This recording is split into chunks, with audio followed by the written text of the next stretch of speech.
پہلے تو میں یہ اعتراف کرنا چاہتا ہوں کہ جو کچھ پنجاب کے اندر ہوا، جس طرح چودھری پرویز الہی صاحب نے 186 ووٹ لیے اور جس طرح عمران خان صاحب نے کل اسمبلی توڑنے کا اعلان کیا، اسمبلی بھجوا دی گئی گورنر کے پاس، یہ ہماری ایکسپیکٹیشن سے باہر تھی۔ ہمارا خیال یہ تھا کہ چودھری پرویز الہی صاحب فارغ ضرور ہوں گے اس ہفتے میں، کیونکہ پچھلا جو وی لاگ تھا اس کے اندر ہم نے کہا تھا کہ یہ آخری ہفتہ ہے چودھری پرویز الہی صاحب کا، لیکن میری جو معلومات تھی وہ یہ تھی کہ 20 سے 25 ارکان ووٹ نہیں دیں گے چودھری پرویز الہی صاحب کو اور اس طرح اعتماد حاصل نہیں کر سکیں گے اسمبلی سے، لیکن میری یہ خبر، میرا یہ اندازہ غلط ثابت ہوا۔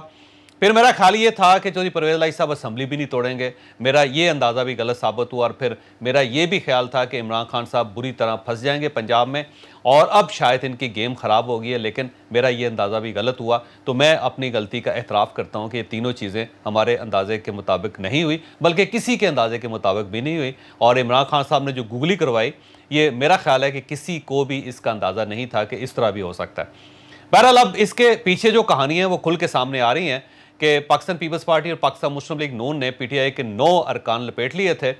جن میں سے 5 ارکان واقعی ووٹ دینے کے لیے نہیں آئے۔ ان کے خلاف فواد چودھری صاحب نے آج ٹویٹ بھی کی ہے اور پارٹی نے ان کو نوٹس بھی جاری کر دیا ہے۔ یہ جو 5 ارکان ہیں یہ اب پی ٹی آئی کا حصہ نہیں رہیں گے، ان کی تصویریں بار بار کیونکہ چل رہی ہیں، لہٰذا آپ کی سکرین پہ بھی اس وقت آ رہی ہیں، آپ بھی ان کو دیکھ لیں۔ باقی جو 4 ارکان تھے جن کے بارے میں ان سب کا خیال یہ تھا کہ وہ بھی نہیں آئیں گے، انہیں عین وقت پہ چودھری پرویز الہی صاحب نے اور عمران خان صاحب نے منا لیا۔ ان کو کیسے منایا گیا؟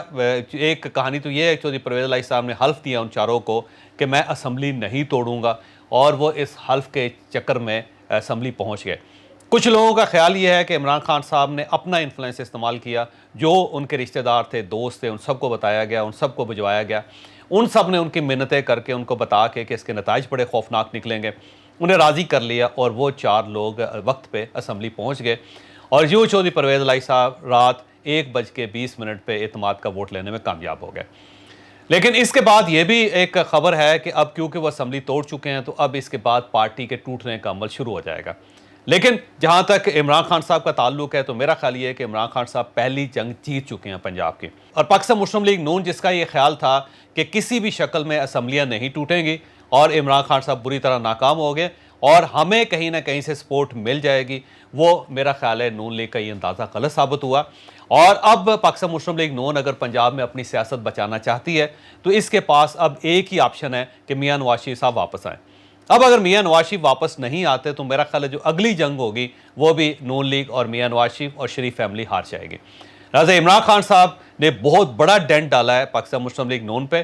اور اب خاصا ایشو پاکستان کے اندر پیدا ہو چکا ہے۔ اب اگر 2 دن بعد خیبر پختونخوا کی اسمبلی بھی ٹوٹ جاتی ہے تو وہاں پہ بھی ایک بحران ہوگا، جس بحران کو سمیٹنا اتنا آسان کام نہیں ہوگا۔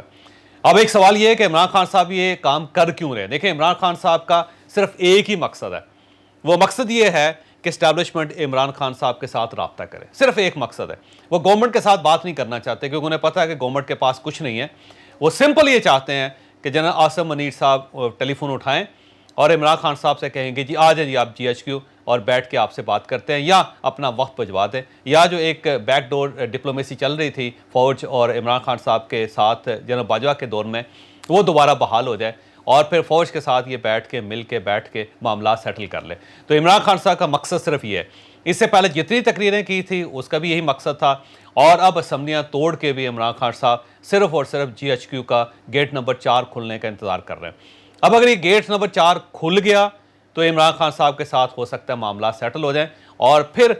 یہ جو وفاقی حکومت ہے اس کو قائل کیا جائے کہ آپ 3 مہینے پہلے الیکشن کروا لیں، اور ادھر سے عمران خان صاحب سے کہا جائے کہ آپ 2 مہینے اوپر لے جائیں، لہذا جون یا جولائی کے اندر الیکشنز ہو جائیں اور اس سے پہلے وفاقی گورنمنٹ بھی توڑ دی جائے اور کیئر ٹیکر گورنمنٹ آ جائے اور اس کے بعد الیکشن کروا دیجیے۔ عمران خان صاحب کا خواب ہے۔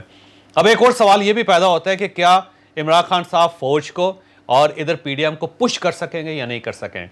اب اگر عمران خان صاحب کامیاب ہو جاتے ہیں پش کرنے میں تو پھر اس کا مطلب عمران خان صاحب اگلی جنگ بھی جیت چکے ہیں۔